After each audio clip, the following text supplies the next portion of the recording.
सुप्रभात बच्चों।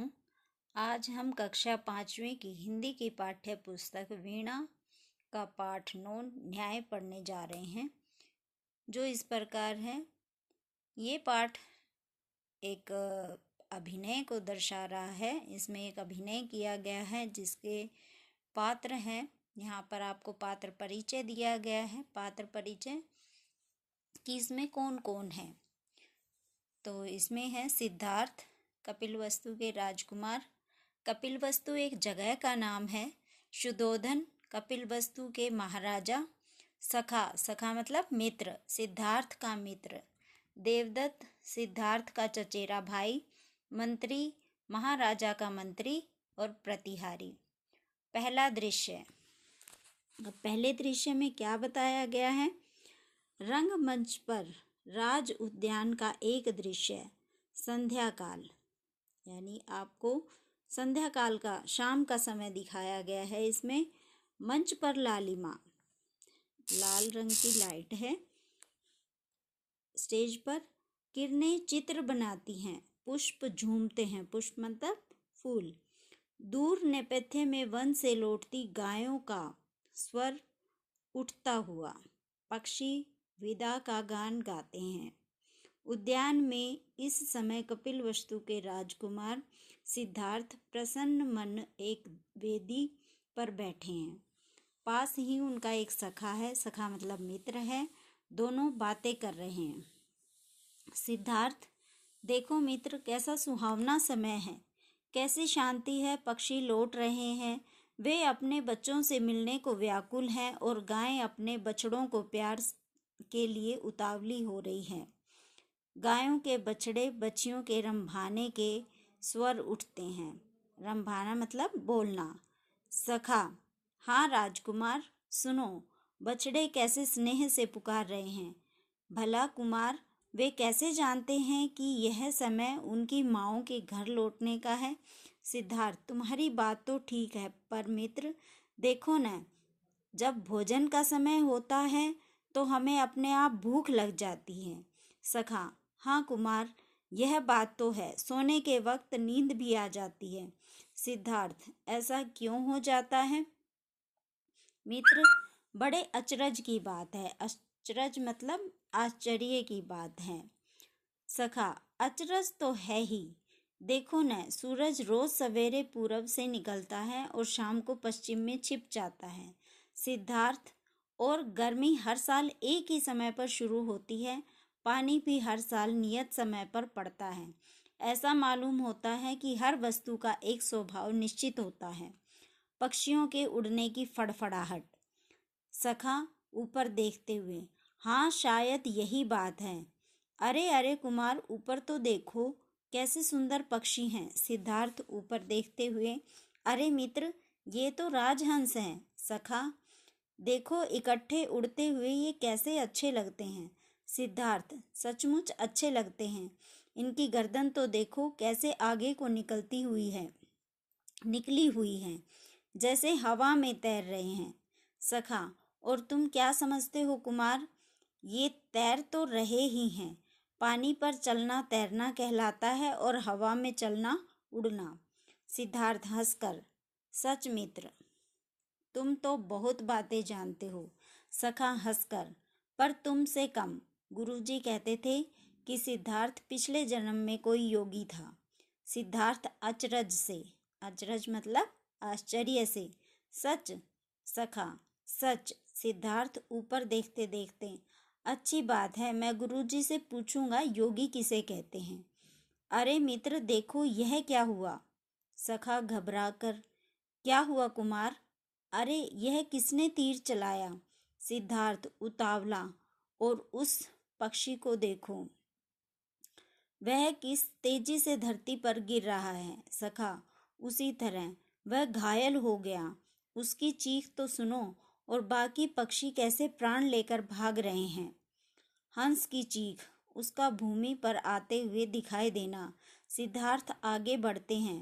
हंस उनकी गोदी में आ गिरता है।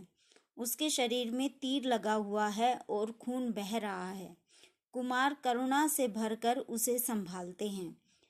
करुणा मतलब दया। सिद्धार्थ, किस निर्दयी ने इस भोले भाले पक्षी को घायल किया है? इसने किसी का क्या बिगाड़ा था? सखा, यह सुंदर जो है, प्यारा जो लगता है। सिद्धार्थ तीर निकालते हुए, क्यों, क्या सुंदर होना पाप है? क्या प्यारा लगना बुरा है? माँ जब मुझसे कहती है सिद्धार्थ तुम कितने प्यारे हो, तो वे मुझे मारती नहीं बल्कि और भी ज़्यादा प्यार करती हैं। तीर निकल जाने पर हंस सुख मानता है और बड़े अनुराग से कुमार की गोदी में चिपक जाता है। अनुराग मतलब प्रेम से, प्यार से। कुमार स्नेह से उसके शरीर पर हाथ फेरते हैं। सिद्धार्थ, क्या तुम्हारा मन इसको मारने को चाहता है? सखा कांपता सा। कुमार, सिद्धार्थ, बताओ सखे, देखो तो इसकी आंखें कितनी भोली हैं, इसको छूने में कितना स्नेह पैदा होता है। सखा सांस खींचकर, नहीं कुमार, मैं इसको नहीं मार सकूंगा। सिद्धार्थ, तुम ही नहीं मित्र, कोई भी व्यक्ति जिसके पास हृदय है, हृदय मतलब दिल, इन निर्दोष पक्षियों को नहीं मार सकेगा। लेकिन हाँ, तुम दौड़कर राजवैद्य से मरहम तो ले आओ। सखा, अभी जाता हूँ। सखा जाता है, तभी कुमार देवदत्त तेजी से आते हैं। देवदत्त, अभी मैंने एक उड़ते हुए हंस को तीर मारकर नीचे गिराया था। मैंने अपनी आंखों से उसे गिरते देखा था। वह इधर कहीं आया है। हंसकर कुमार, मेरा लक्ष्य अब पूरी तरह सध गया है। कल मैं गुरुजी से कहूँगा तो वे कितने प्रसन्न होंगे। तुम मेरी गवाही दोगे ना? सिद्धार्थ, हाँ, मैं तुम्हारी गवाही दूंगा देवदत्त। तुमने एक निर्दोष पक्षी को मारने का प्रयास किया है, इसका प्रमाण यह हंस है। सिद्धार्थ हंस को आगे बढ़ाते हैं। वह से सहसा देवदत्त को देखकर चीखता है और सिद्धार्थ की गोद में दुबक जाता है। देवदत्त, आह, मेरा हंस तुम्हारे पास है, लाओ इसे मुझे दो। सिद्धार्थ, क्यों दूं? देवदत्त, क्योंकि यह मेरा है। सिद्धार्थ, इसका प्रमाण? देवदत्त, प्रमाण? अरे प्रमाण क्या, मैंने इसे मारा है, इसके शरीर में मेरा तीर लगा है। सिद्धार्थ, तुमने मारा है परंतु मैंने बचाया है, इसलिए यह हंस मेरा है, मैं तुम्हें नहीं दूंगा। देवदत्त, तुम्हें देना होगा। सिद्धार्थ, सिद्धार्थ, मैं नहीं दूंगा देवदत्त। देवदत्त, तुम राजकुमार हो इसलिए दोष जमाना चाहते हो, पर यह न भूलना मैं भी राजकुमार हूँ। सिद्धार्थ मुस्कुराकर, मैं कब कहता हूँ तुम राजकुमार नहीं हो, पर उससे क्या होता है, मैं यह हंस तुमको कभी नहीं दूंगा। सखा का प्रवेश। वह अचरज से देवदत्त को देखता है, फिर हंस को मरहम लगाता है। हंस फड़फड़ाता है, गोदी में चिपक जाता है और फिर शांत हो जाता है। देवदत्त, कुमार, मैं हंस लेकर छोड़ूंगा, यह मेरा है। सिद्धार्थ, देखा जाएगा। देवदत्त तिल मिलाकर, कुमार। सिद्धार्थ शांत स्वर, ठीक है देवदत्त, मैं विवश हूँ। सखा, कुमार, क्षमा करें, मैं कुछ निवेदन करूं? सिद्धार्थ, कहो मित्र। सखा, आपका झगड़ा इस प्रकार नहीं सुलझ सकता। मेरा सुझाव है कि हमें महाराज के पास चलना चाहिए। देवदत्त क्रोध से, मैं अभी महाराज के पास जाता हूँ, मैं उनसे तुम्हारी शिकायत करूँगा। मैं तब देखूँगा कि तुम मेरा हंस मुझे कैसे नहीं लौटाते।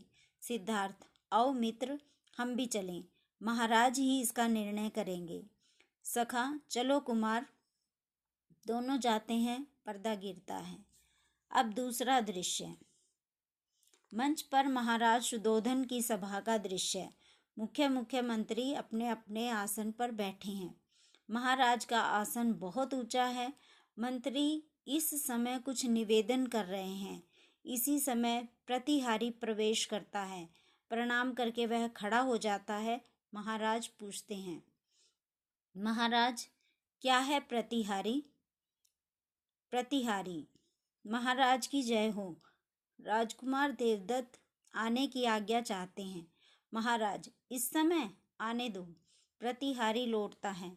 मंत्री फिर कुछ कहने लगते हैं। कुछ ही क्षण में देवदत्त प्रवेश करते हैं। देवदत्त, मैं महाराज को प्रणाम करता हूँ। महाराज। देवदत्त, कहो, इस समय कैसे आए? क्या उद्यान में नहीं गए?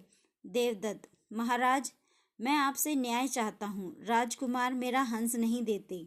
महाराज मुस्कुराकर, राजकुमार सिद्धार्थ? देवदत्त, हाँ महाराज। महाराज, उसने तुम्हारा हंस छीन लिया है? देवदत्त, हाँ महाराज, मैंने उड़ते हुए हंस को अपने तीर से मारा था। वह राजकुमार के पास जा गिरा। वे अब उसे नहीं लौटाते। न्याय से वह मेरा है। महाराज, कुमार अब कहाँ है? देवदत्त, उद्यान में महाराज। महाराज, प्रतिहारी, कुमार से कहो कि महाराज उन्हें याद करते हैं। प्रतिहारी, जो आज्ञा महाराज। प्रतिहारी प्रणाम करके मुड़ता है कि तभी राजकुमार सिद्धार्थ हंस को गोद में लिए वहां प्रवेश करते हैं। सिद्धार्थ, आपको प्रणाम करता है महाराज। सखा, मैं भी महाराज को प्रणाम करता हूँ। महाराज, सिद्धार्थ, देवदत्त कहता है कि तुमने उसका हंस छीना है। क्या यह ठीक है? यह जो हंस तुम्हारी गोद में है, क्या यह वही हंस है? सिद्धार्थ, जी महाराज, वही है। महाराज, क्या यह देवदत्त का है? सिद्धार्थ, जी नहीं, यह मेरा है। देवदत्त, महाराज, यह हंस मेरा है। इसको मेरा तीर लगा है। महाराज, शांत देवदत्त, क्रोध मत करो।